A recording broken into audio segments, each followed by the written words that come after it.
Kaakibat ng pagpapalit ng temperatura ay ang pagbabago rin ng mga sakit na tumatama sa atin. Kaya't nagpauna na ang Bulacan Public Health Office hinggil sa mga sakit na maaaring maranasan ngayong tag-init. So ilan po sa mga sakit na pwede pong mangyari po dyan ay yung tinatawag natin na heat cramps o yung pamumulikat, heat exhaustion o yung sobrang pagkapagod, at yung heat stroke, no, na pwede pong magbunsod ng stroke. Ganon din ang iba't ibang mga sakit sa balat at ganon din po ang maaari ang sakmal ng aso. Nagbigay naman ng payo ang mga health expert para makaiwas sa sakit dulot ng mataas na temperatura. Kung talaga pong sobrang init ng panahon ay dapat po uminom ng maraming tubig, maghugas ng kamay, yung pag-iingat po sa mga pagkain inihahanda, siguraduhin din po na mailagay po ito sa tamang pag-iimbak, magpatingin at kumonsulta agad sa pinakamalapit na doktor o ospital kapag may nararamdaman.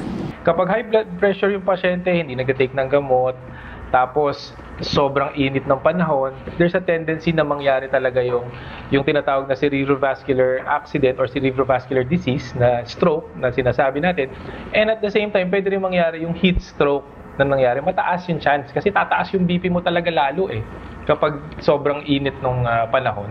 Bukod sa mga sakit na nabanggit, kailangan ding maging maingat sa pagkain para makaiwas sa food poisoning. So, kasi po, kadalasan po kapag hindi po masyadong kilala yung bibilhan ko, parang nagdadalawang isip ako bumili. Kasi po, pwedeng may, po siya, hindi po siya malinis, ganyan. So, syempre, tayo'y bumibili lang, hindi natin 100% sigurado kung malinis. So, na lang, siguro magmasid na lang, tapos mag-obserba sa mga bibilan natin.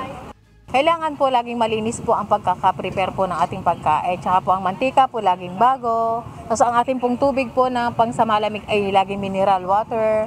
Paalala rin ng mga eksperto, kung hindi maiwasang lumabas ng bahay, mas mabuting magdala ng proteksyon laban sa init ng araw, tulad ng payong, sombrero, sunglasses at sunblock. Nestor Torres, humahataw sa balita ngayon.